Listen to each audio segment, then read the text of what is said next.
Olá, sou Natália Omori de Almeida, desde São Paulo, Brasil. Sou abogada, mediadora internacional, vice-presidente de APAMEC, Associação Paulista de Mediadores e Conciliadores. Fui também maestra secundária, primária em colégios. E quero agradecer a IIDH Venezuela e apoio de outras IIDHs, América. E agradecer a doutora Saida Marcano de Navas e reverendo Malaquias Nava Garcia por esta oportunidade de celebrarmos o Dia de Direitos Humanos com o tema Construyendo al Niño y Niña y Adolescentes del siglo XXI. Hoy es Día de los Derechos Humanos, 10 de diciembre, y vamos a hablar sobre construyendo al niño, niña y adolescente del siglo XXI. Que seamos guardianes de la niñez y padres responsables. La Convención sobre los Derechos del Niño es el tratado más aceptado en la historia universal. También es el más completo de todos los instrumentos legales a favor de la promoción y protección de la niñez. Su aprobación por parte de la Asamblea General de las Naciones Unidas el 20 de noviembre de 1989 impactó leyes, programas y políticas alrededor del mundo, cambiando la vida de millones de niños, niñas y adolescentes. La Convención sobre los Derechos del Niño, compuesta por 54 artículos, tiene, además de un preámbulo, 3 partes. Todo ello se basa en 4 principios básicos: no discriminación, artículo 2, prioridad para el interés superior del niño, artículo 3, el derecho a la vida, la supervivencia y el desarrollo, artículo 6, y el respeto de las opiniones del niño, artículo 12. ¿Conoce el Estatuto de la Niñez y la Adolescencia? El Instituto Mauricio de Sousa elaboró el GIBI, ECA, Estatuto de la Niñez y la Adolescencia, que en un lenguaje sencillo explica cuáles son los derechos de la niñez y la adolescencia. Fui maestra de primaria y secundaria en colegios y saber transmitir conocimientos de manera didáctica y lúdica es la clave para un aprendizaje efectivo.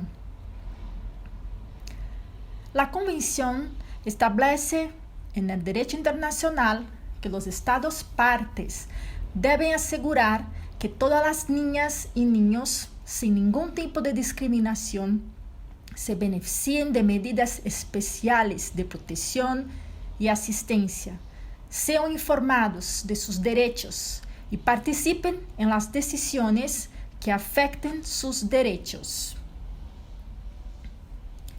Los niños deben tener acceso a servicios como educación y salud y la posibilidad de desarrollar su personalidad, habilidades y talentos al máximo de su potencial, además de crecer en un ambiente de felicidad, amor y comprensión.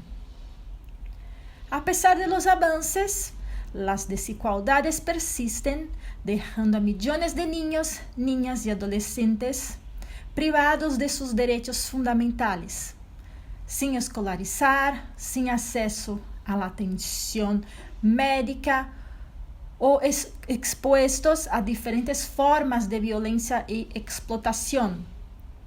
A esto se suman nuevos desafíos como la crisis climática y el aumento de enfermedades mentales y suicidios entre adolescentes y jóvenes. La Convención trajo nuevas ideas y conceptos, modificando todos los aspectos de la vida del niño. dice, citando entre otras cosas, reconocimiento del derecho a la participación, artículo 12, que detalla el derecho a que los niños sean escuchados en función de su edad y madurez. Reconocimiento del derecho al descanso, esparcimiento y entretenimiento. Reconocimiento del principio que ambos padres tienen obligaciones comunes con respeto al desarrollo del niño.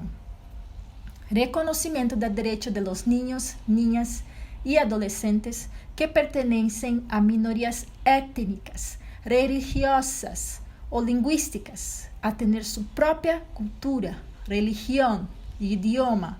Artículo 30. A pesar de los avances, todavía hay 262 millones de niños y adolescentes sin escolarizar. 650 millones de niñas y mujeres se casaron antes de cumplir los 18 años. Y 297 millones de niños menores de 5 años mueren cada año por diarrea asociada con el agua y el saneamiento, atención e higiene inadecuadas. La convención también ayudó al país, a Brasil, a avanzar en relación a los derechos del niño luego de la dictadura militar. Gracias a una sinergia histórica, el proceso constituyente brasileño y la elaboración del Estatuto de la Niñez y la Adolescencia coincidieron con los momentos finales de la discusión y aprobación de la Convención. La influencia de los debates internacionales sobre la Constitución de 1988 es evidente en el artículo 227. Es deber de la familia, la sociedad y el Estado asegurar a la niñez, la adolescencia y la juventud con absoluta prioridad el derecho a la vida, la salud, la alimentación, la educación, el esparcimiento, a la profesionalización, la cultura, dignidad, respeto, libertad y convivencia familiar y comunitaria. Además de mantenerlos a salvo de toda forma de negligencia, discriminación, explotación, violencia, crueldad y opresión.